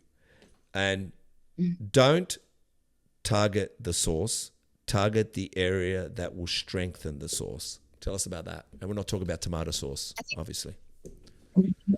I think this is sort of what I was saying about plantar fasciitis and the feet as well. You know, when we have a weakness physically and we're training to improve on a weakness, we will target that weak point. But that point is weak because there has been a breakdown down the chain. So rather find the source of the weakness. So if it's your lower back, rather address things like your glutes, like your hamstrings, like your shoulders, like your lats, and that in turn is what's going to strengthen your lower back. So I'm just reading that post again, was one of those posts surrounding find the source of the pain, find the source of the weakness, fix that, and that'll fix itself. Yeah, it's a very much an Andrew Locke thing as well. He's into that as well. Yeah, I worked with Andrew Locke for a long time. He helped me through a lot of injuries going in and out of competition. So I really, I've learned a ton from him. He's a fantastic doctor, a fantastic man, and he's someone everyone should follow. I'm just putting it out there. If you're an athlete, if you're a den pop, you'll learn a ton from that guy, you know. And you know what's great about Andrew? He's a competitive athlete. Yeah. And when we're talking about physiotherapy or chiropractics, it really does help as an athlete to talk to athletes. Because I've worked with a hell of a lot of physicians who will give me grief about being a powerlifter and tell me I can never lift again. And, oh, you shouldn't do powerlifting. That's why your back's sore. Fuck that. Andrew Locke. Oh, glad to heard you say fuck that. I haven't heard you do some blasphemy for this podcast. I was expecting a bit more from you. But yeah, well, that's how we connected, me and you. We connected through Andrew Locke. That's if you want to know how we connected through Andrew Locke. This got me thinking. Alcohol is a macronutrient. It's about 7 calories per gram. Should we drink alcohol, Lil? Okay, such a controversial topic. Pre-workout maybe? I'll say this how it is. So, I spent 10 years competitive athlete, didn't touch alcohol for 10 years. Stopped competing, wanted to live a normal life. When I mean normal, I just, wanted to have a couple drinks on the weekend and not feel bad about it. So I had to learn how to have the best of both worlds and not let the alcohol affect me physically. Yes, it's going to affect your recovery. It's going to affect your performance.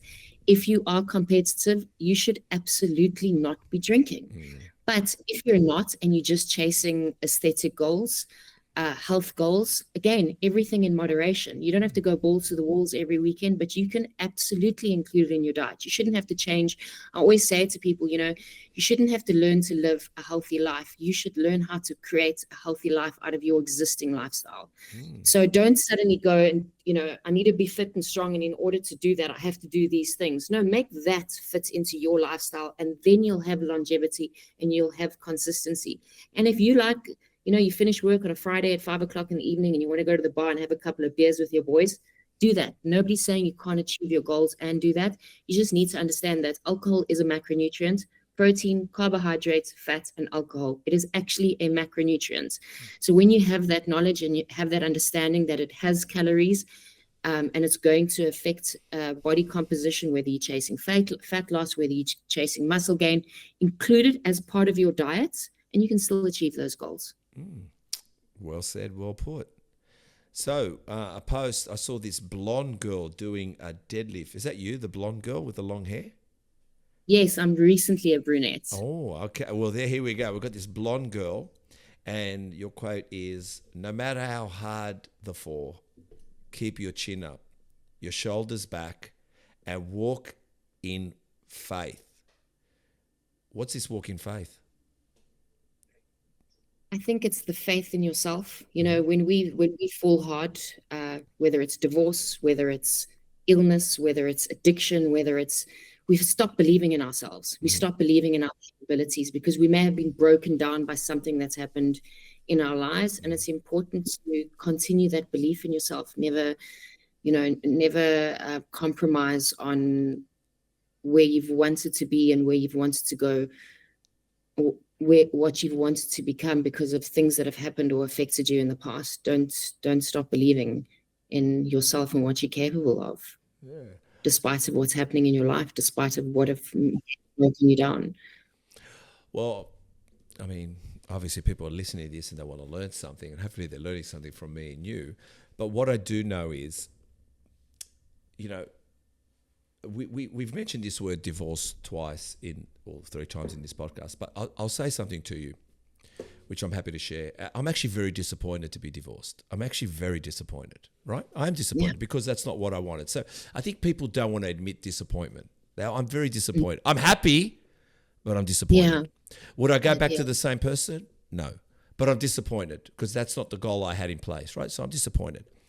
And I actually said to my kids one time, I said to them this. I said, listen, the day me and mum separated is the worst day of our lives. Just remember that. That was the worst day.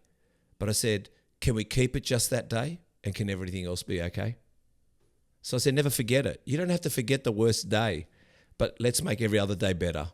And I think that's what happens. We all think we just need to, like, it's okay to accept a shit day, but can we make every other day good? 100%. I like that. I really, really like that. I've taken something very valuable from that. Thank you. Yeah. Because I would never deny a shit day, and if it made me cry or angry, but Jesus Christ, let me build from that. Let me just leave that one day there and let me build around it and have it there, like I said, as a point of, I'll give you all my shit days. When my dad died, it's shit. When my mum died, that's shit. I'm not going to let anything go over the top of shit days. I'm just going to create good days. That's it. You know? I'll give you a moment to think about that, 100%. Lil. I'll let you soak that in. Beautiful. That was poetic. Oh, thank you. God, there you go. I'm a bit of poet. I won't continue with that. You didn't even know it. That's a bit poetic. Let me just find where we're at now. Oh, you were a boxing coach. Is that correct? Boxing? No, I'm not a boxing coach. Oh, I'm God, a strength and conditioning coach, but I do work in the boxing world. You work in every world, MMA world, yes, martial arts world, boxing world, yeah? Yeah. I mean, combat sports primarily. Combat sports and strength sports is really my forte. So you like the UFC? I love the UFC. I'm more into boxing. I'm learning to love the UFC. I love athleticism. I love what athletes are capable of. And UFC is crazy because it takes this combination of so many disciplines implied into one octagon, and it's crazy. It's incredible. Incredible to see the transfer of so many different levels of athleticism, you know. So I think it's a great sport, and I'm loving watching it grow at the rate that it has. All right, I'm going to ask you two questions. Like we've still got more, but these are personal now. I need some coaching. I need some advice. All right, you ready? 1, how do you coach someone that's already elite in the field and possibly has a skill level you don't have? How do you allow yourself to believe in yourself that you can help this person? Because I think I don't feel I'm of value to anyone. Isn't that sad? But you tell me. How do you feel of value? Yeah. It is a tough question. It is something that we faced with all the time. But I think I'm very grateful for my background in biomechanics, in rehabilitation, in, I'm going to say, weakness as a whole, because every athlete, even at the highest level, at the elitist level of athleticism, has a weakness. And I find, or what I think I'm very good at, is identifying a weakness. So may it be, like I said, I'm quite obsessed with the feet. I could look at a high level athlete and go, you know what, we can keep getting stronger. We can keep getting more conditioned. But what I really want to be able to do for you is find that weakness and turn that into a strength. Because when it comes to those very high level athletes, all you got to focus on is that 1%. You look at someone coming into the sport, there's 100% that you have to focus on. There's every single element of the athleticism you have to focus on. High-level athletes, you've just got to change that 1% and keep changing that 1%. That will make an exponential difference down the line. And I really do believe that's where my strength lies. I'm very good at identifying the smallest of weaknesses and turning that into, not a strength, but taking away the weakness. Okay, that's good. My next question, which I've written here, what do you think it takes for someone to compete? What kind of mind do they need? Mindset, hurdle to jump to build, the hurdle to jump to build resilience, and the fight to compete. What do you think it takes for someone to do that? And that could be, like I said, bodybuilding, powerlifting, anything. What does it take to get in the ring, get on stage, and just face yourself? What is it? And believe in yourself. Acceptance of failure. I think in order to be successful or to be competitive, you must be okay with failing. You must be okay with not doing well. And I think that a lot of people struggle with that because it's the outliers, the most successful athletes are the ones who are okay with taking a knock. They're okay with getting beaten. Not that you're okay, but you're okay to get up and keep fighting for it. And I think that's something that a lot of people do lack and that high-level athletes don't. Jeez. Accepting failure. I mean, even in business, you know, in order to be successful in business, you must be happy to make mistakes, right? You must be happy to fail because you need to fail in order to succeed. So that basically, I have that same mindset when it comes to athleticism and competition. I hope that answers your question. Yeah, no, it's been, like I said, I took a sigh just listening because I don't want to fail, and Jesus Christ, I've got a list of failures. So it's just, I think I'm over it, but it's maybe it's built some tenacity, but I think it's never ending, is it really? Are we ever feeling like we're not trying to beat failure? That's all we're trying to beat, failure, isn't it really? Beats on the daily. Yeah, it's having the resilience to keep failing and to keep making mistakes, really. Yes. Not giving into it, you know? Not going, I'm not going to compete anymore because I'm just not getting there. Yeah, no, thank you. I probably needed that for today. Have you ever done bodybuilding? Have you ever considered bodybuilding? Never got on stage in a bikini? No, I have an appreciation for the sport and for the discipline that it takes there. I haven't really been you know what, I'll be honest, this is the way I look at it. I think as women, we are hard enough on ourselves and judgmental enough about ourselves. I don't have the guts to stand in front of a panel of judges for them also to tell me what I already know sucks. I don't have the balls. That's true, man. That's true. But I tell you what, I never realized I haven't even entertained how they entertain themselves, these bodybuilders, and what they do. And I really, you know, after talking to so many, I take back a lot of things I thought and pay homage to them as well. But also a lot of people, like, I think I'm a tough prick, but there's a lot of pussycat that I know that's there, and I think that's why I try to be a fighter. And I think because I'm scared, there's the pussycat in me, and that's why I never say I will do something. I don't know about you. I don't know if it's an Irish trait, but me, I'm all show, no talk. I can't talk about it because it deflates me. I have to do it. So yeah, no, I definitely agree with you there. Yeah, and sometimes doing it is no one's around. It's in silence. It's very hard. That is very hard. I think for me, because I'm so obsessed with performance, I either can lift the weight or I can't. I can either cross the finish line in a certain time or I can't. And with me, bodybuilding's never been attractive to me because I can be the hardest worker in the room, but it's someone else's opinion who tells me I'm not good enough. Yeah, no. And I need to know I'm strong enough, I'm fast enough, you know. Well, it's probably why I haven't competed myself. So that's what I'm saying to you. And I'm probably nervous about it. So that's what I'm saying. It's not just about their opinion. I'm probably not ready to hear it when I know it myself, like you said. But look, I mean, I don't know. Who knows? Maybe. I don't know. But not right now. You travel a bit. I've noticed you like traveling. You've been to Australia. Yeah, I was recently in Australia for the first time. Absolutely loved it. Where'd you go? I just went to the Gold Coast. That's where my family is. That's not Australia. Is it not? It's the western suburbs. Yeah. On the east. Yeah, I definitely I'm planning to come back next year for a good 6 weeks. I actually just want to hire a car and I want to drive. I didn't have enough time there. I now understand why so many South Africans have immigrated to Australia. I always wondered, like, people speak about the promised land, and I went there and I thought there was zero shock factor for me, meaning that I got out the airport in Brisbane and I felt like I was getting out the airport in Durban, where I'm from. Yeah. the same.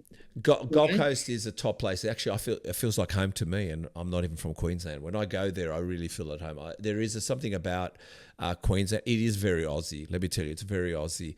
But I think the thing about Australia that I've come to realise, talking to people from all over the world on this podcast, it's probably the one country that so many religions, cultures, beliefs, genders can work together. I don't know why. We just seem to catch the bus and everybody might ignore each other, but we seem to just get to our destination without disturbing each other.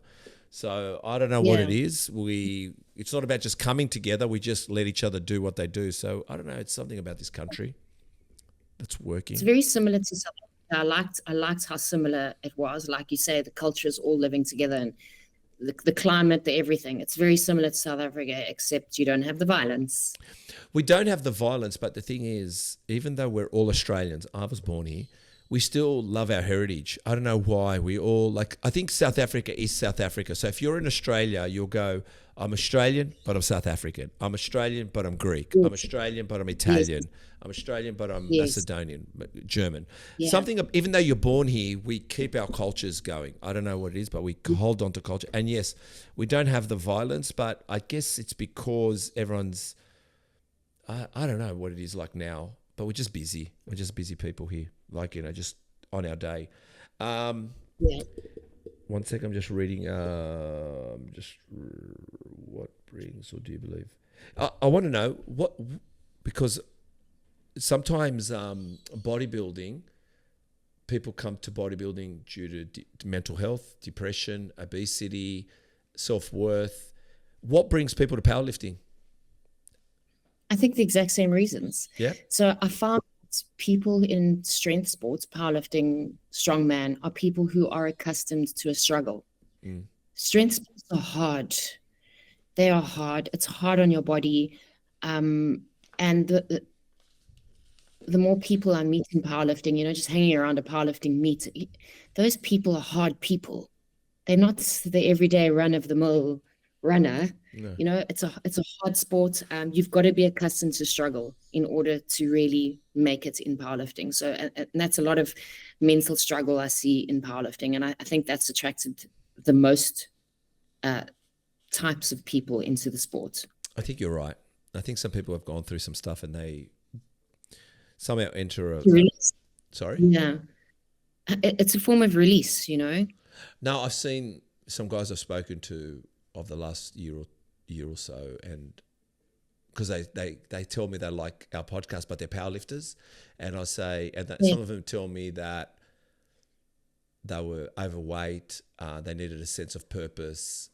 Sometimes they've gone from bodybuilding into powerlifting, and some have gone from powerlifting into bodybuilding. And also, we get a lot of crossovers going on at the moment. A lot of bodybuilders are powerlifting at the moment. Very good combination. Yeah, I think so. Well, it's all about the body. What is it about having a potty mouth, and is it to emphasize or just fucking attitude? You know what? I actually hate that I have a potty mouth. I really dislike it. One thing about myself I could change, I would. Yes, I suppose it is the emphasis. And I think also it's kind of made me separate myself from other people with no intention at all. It's just kind of happened that way. And people complain about it, and people tell me that I lack professionalism because of my vulgar language, and that actually offends me, because they're right, and I shouldn't have the mouth that I do. But now it's just become who I am and how I communicate. And I like that the people who have stuck by me accept me for who I am. And this is Lil, and this is how she says it, and this is who she is. And people still appreciate my message and appreciate who I am. That now I've just kind of run with it. It's not something I do, like I said, I do intentionally, but it does separate me from the rest. Because I'm not afraid. I'm not scared of people's judgments. And if they're going to judge me for my mouth and not look at what my message or my knowledge or my experience, then there's a problem there. Then rather don't follow me. I think it's pretty seamless, and I think it's you. I don't see the effort behind it. I think we all know people when they want to do shock and awe. But I've noticed that there is a few entrepreneurs, people on podcasts now, I think because podcasts allow you not to have the radio rights or television rights or laws or what channels, how you should act. And I think podcasts have allowed certain people to be who they are. And I think anyone that told you it's not professional, I think, one, they're wrong. The only thing I think, and I can't say this completely, we've ourselves with Chris, we look at a few things ourselves and we start to realize it could stop, which I do like, money, sponsors, people giving us money because of my language.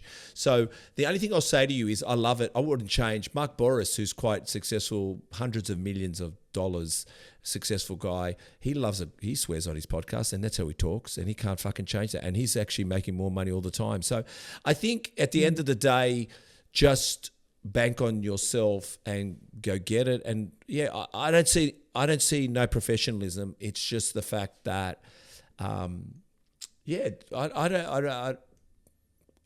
feel like if I stop swearing, I'm no longer authentically me. I think you can't stop, and that's why I don't think I think just keep going the way you are. But I will say, I think the only thing I can think about is advertising dollars. But you know what? Fuck that too. Fuck them. Yeah. Just talk. Yeah. So I'm with you. Okay. Coming towards the end now, I just want to know about the 3rd of March, 2024, the post, and your hair's down. You're beside a river, out in some forest somewhere, about to down a beer. Well, I think it's a beer, looking a little bit like Cindy Crawford. That's what I thought. And the music, Fleetwood Mac, Dreams. And you wrote this: I'm here for the judgment. I put myself out on social media, the platform I use to grow awareness surrounding my business. I share my real, my raw. I am criticized for my lifestyle whilst campaigning for strength and health. Spent 10 years as a competitive athlete. I know what discipline, consistency, and mental fortitude it takes to thrive, to excel and overcome success. I love this word. I've used it all. Ever since I heard it, I kept saying it all day and all night. I coach a plymouth of athletes and clients. I love that, plymouth of athletes and clients. I've been saying it over and over again, who are learning consistency, discipline, habit, overall mental and physical health. I have helped hundreds of people.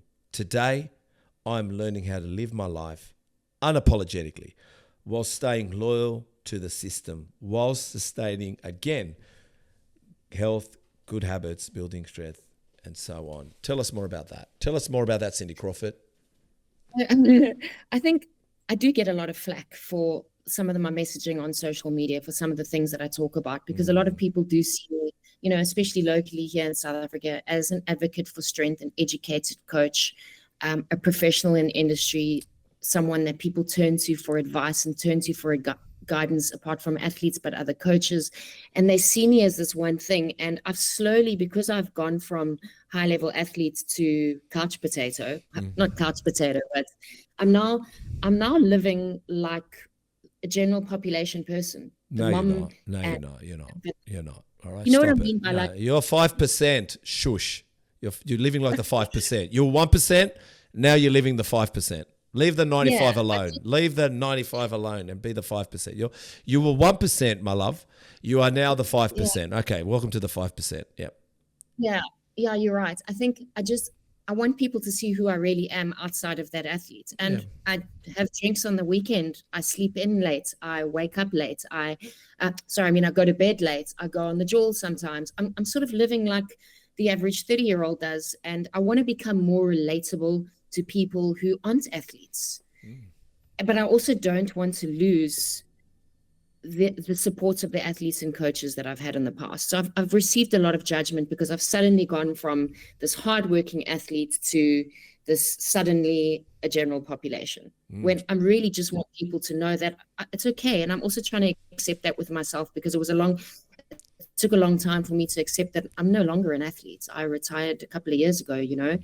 And I now need to learn how to live a normal, balanced life, because athletes are not balanced. There's no such thing as being a good athlete and having balance. You can't have balance. You have to be 110% all in.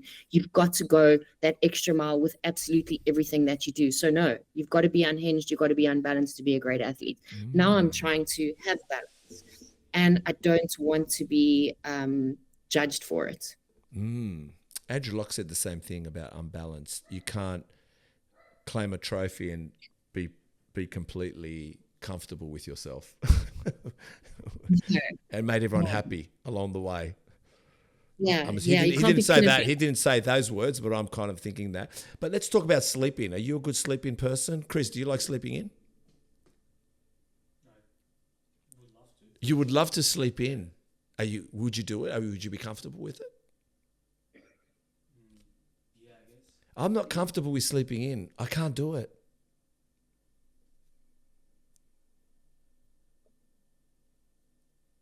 You know, I try to sleep in. I'll, go to bed on a Saturday night and say, you know what, it's Sunday tomorrow. I've got zero responsibilities, zero play. I want to try sleep in. Try hit an 8 a.m. There is no chance in hell I will wake up after 5. If I'm sleeping to 5:30, that's a sleep in. Because it's just who I am. It's my body clock. It's my circadian rhythm. I also feel like I'm wasting the day. I'm wasting my life. I don't want to be sleeping. I have a good night's sleep. I have a good night's sleep. I generally turn into a pumpkin after 8 p.m. anyway. So I generally go to bed early. I hate sleeping, and I try to, and I feel like I have the need to, and I want to, but I can't. It's virtually impossible. I think it's an Aries thing because I can't do it. But it's funny. One time I was seeing someone and I said, all right, she likes sleeping in. And I said, all right, we're going to sleep in. And we did. We slept in. And when I got up, I think it was about lunchtime. I don't know what time it was. I didn't really sleep, but let's just say I slept in, right? And the funniest thing is there was a lady across the road who's a cleaner, and she always says hello to me, like, hi, Steve. And I saw the cleaner across the road, and I said, hello. And I said, oh, you're just getting started? She goes, it's 1 o'clock. I finished. I went, oh my God, they're sleeping in. I'm not used to this. Because I see her at 8 o'clock in the morning. Yeah. And I was like, oh my God, is it 1 o'clock?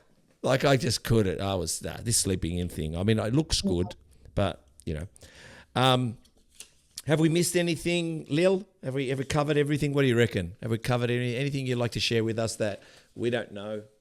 Like, you're like, you're back in the clubs. No, I think we've covered everything. I've really enjoyed chatting to you. I love that we covered so many topics. It wasn't just about powerlifting and coaching. Like we really covered a lot. It's been such a good chat, actually.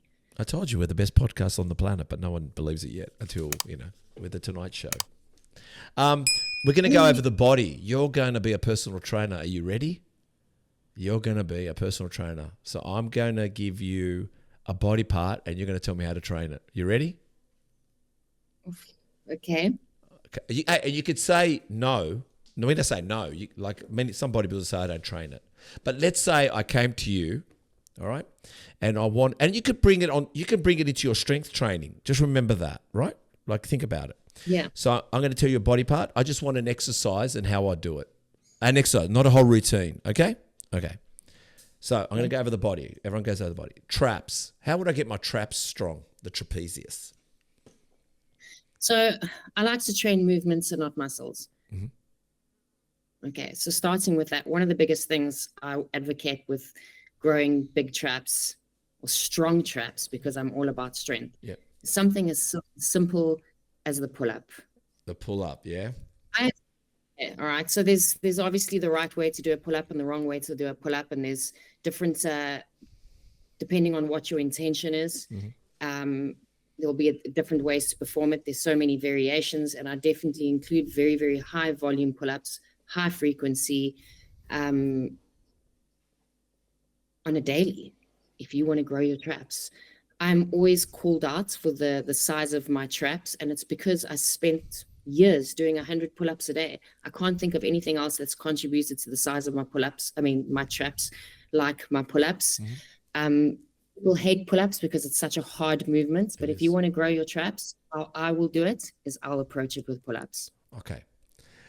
I'm gonna help a little bit. Like I'm not gonna divide up the shoulders too much in this call. But what's a good? What do you think's good for getting strong shoulders? It could be pull-ups again. Overhead, but go ahead.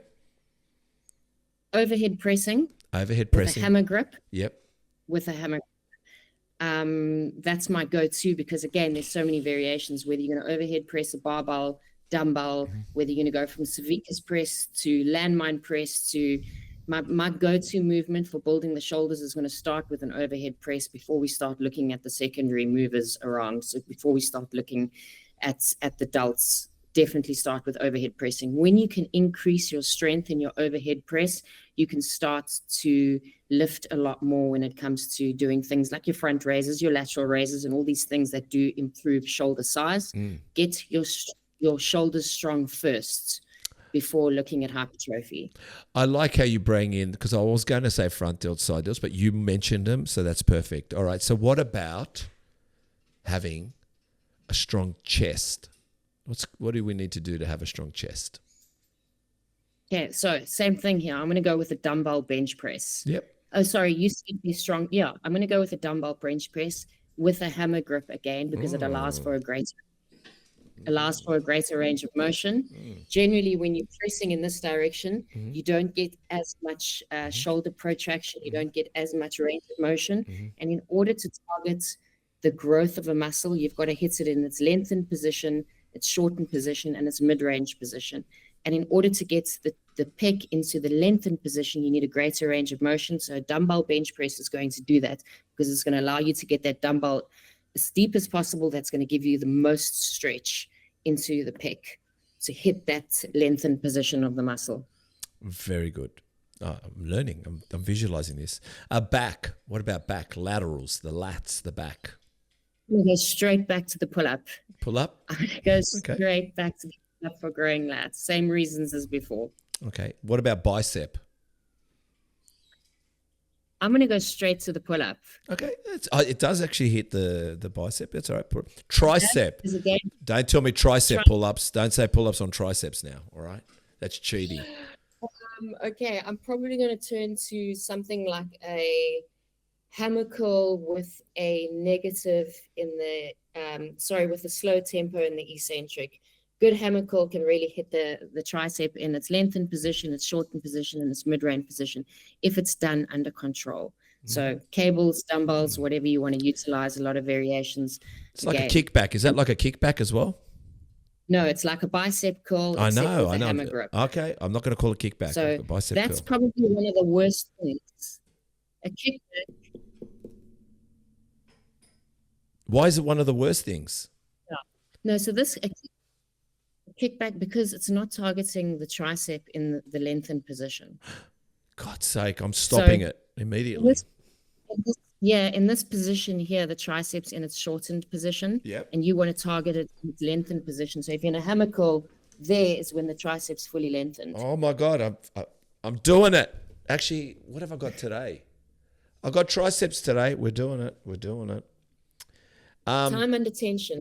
Time under tension. Okay. And I'm going to go a little bit. Not many people train these anymore, but I'm just going to. What about forearm? To have a strong forearm for picking up dead, like you need a strong forearm. What is good?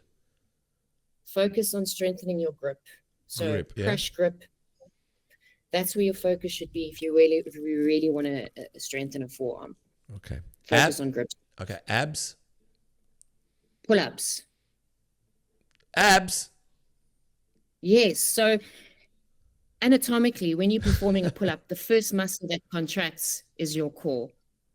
The first muscle I've never done a core exercise in my life, and I rock a six-pack. Not because I'm lean, but because I do 100 pull-ups a day. Well, you're an Aries. I'm not going to argue with you if you rock a six-pack. I mean, even if you didn't, you're an Aries. You can say whatever the fuck you want. But the thing is, why would I question an Aries? I would never do that. But I fucking don't do enough pull-ups, man. I'm starting pull-ups from today. What the fuck? I stopped pull-ups in my 20s. I never did them in my 30s and 40s. I don't want to rage on about the pull-up, but what's so great about it is that your biceps, your triceps, your shoulders, your traps, and your core are under tension for such a long time. So if you're doing a pull-up, your feet should actually be out in front of you. So the correct way to do it. So you should be in an arc. That means you're constantly in the brace position. So throughout a set of 5, do you know how long your abs are under tension? For much longer than you're doing a crunch. If you do a crunch, there's a moment where it's under tension and then it's not under tension. It's under tension and it's not under tension. You busting out sets of 5 pull-ups, your core does not stop contracting. Time under tension in order to grow muscle, to strengthen muscle. Fucking wasted 2 decades not doing it. That's disgusting. I'm getting back into it. Quads. I would say a heel elevated close stance squats, whether it's on the Smith machine, landmine, barbell, dumbbell, kettlebell, whatever you want to choose. You want to get that muscle into its lengthened position, elevate your heels, keep that stance nice and close. It'll increase your mobility at the hip, allow you to get that quad into the lengthened position. I should have been talking to a powerlifter, not bloody bodybuilders all this time. Hammies? Hammies, Romanian deadlift, dumbbell, kettlebell, barbell, whatever you like, but elevate your toes. Oh. Elevate your toes. God. Because it will increase the lengthening of the hamstring. Elevate toes. Think about you need to hit those muscles in the lengthened position. Well, you've said it for the quad, so why wouldn't you say it for the hammy? Obviously, heel up, toe up. Elevate toes. Wow, I love it. I'm doing hammies today as well. So guess who's elevating the fucking toes? And let me swear to emphasize that since I'm with the most potty person in the room. Glutes. Oh, there's a range of really good things how I would sort of advocate from a Bulgarian split squat to a lunge to a 45-degree back extension. I do more unilateral focused work than bilateral when it comes to the glutes. And again, just think about that lengthening. So with something like a Romanian deadlift, as good as it is for the hamstrings, it's just as great for the glutes. But again, elevate those toes so you can get those glutes in that fully lengthened position. I definitely wouldn't do something like the sumo deadlift. A lot of people like to believe that the sumo deadlift is great for building glutes. It's not. It's really, really good for building quads, actually. Calves. Calves, I stick to calves. It's about how you do your calf raises rather than doing calf raises. So when you're standing on a standing calf raise machine, you actually want to do them at about 40 degrees. So you want to drive forward as opposed to just up and down. So you want to take that slight angle. I'd hit a combination of high volume and a high intensity. High volume is going to hit the gastroc. High intensity is going to hit the soleus. And you want to be able to hit the gastroc and the soleus. I'm going to have to Google those 2 words, but thank you very much for sharing those 2 words. I still like plethereth. It's one of my favorite words. It's the word for the week. And what about tibialis? Same thing. Bulgarian split squats. Elevated, lunges. Yes. Feet elevated, yeah. Gotcha. That muscle. As soon as you start thinking about hitting a muscle in this lengthened position, you've just got to change something really slightly. Like I said, elevate your heels, elevate your toes. It adds such a massive variation and it goes a long way. Well, it's time to promote yourself, Lil. Can you tell everyone where we can find you? Where can we find you and all that attitude? And knowledge and language and laughter and listening to Fleetwood Mac over and over again. I think the best place to direct you to is my website, which is otgmethod.com, because there you will find all the links to my social media, what I'm about, what I've achieved, who my team is, what work we do, any information you're looking for, otgmethod.com. Well, I just want to say thank you so much for coming on our podcast. I really appreciate it. Thank you for getting up so early. I can see the sunshine's up now. You can go out there and really enjoy your day. Get yourself a nice... Ready for my day. Ready for your day. It's been so good. Thank you so much for having me. It's been such an enjoyable chat. I really love talking to you. And just thanks for the opportunity. It's always good to get your voice out there, whatever comes from it. It's just great to be heard. 100%. No, it was a pleasure and actually quite a joy to research you. I kind of felt like it was going to be good, but also, I mean, you're an Aries. I've got to look after you. I mean, Jesus Christ, you know. Extra brownie points there just for being an Aries. Oh, well, we're speeding your podcast up straight away and going to pin it and everything and just, talk about it. But even though it's not going to help me, it's just helping you because I'll help myself too. Because that's where we are, Aries. But no, we are Aries. Everyone wants one in their life. You have to find yourself an Aries. If you don't have one, I'm sorry. Yeah, your life is limited. And you're at war on your own. You're at war on your own because we'll go into the landmines with you. We'll go into the dark caves. It's just an Aries thing. I just want to say thank you so much. Thank you so much. Can I get a photo for social media? Yeah, please do. Yeah, go for it. You're gonna give me a. Oh, all right. Are you gonna give me a? Which one's bigger, Chris? Which one do you want? You want both? Brilliant. Oh, the light's bad, but that's good. Thank you so much. Thank you. Oh, no. We're going to put a few things up. You'll probably see yourself on the weekend. We'll have that. But thank you.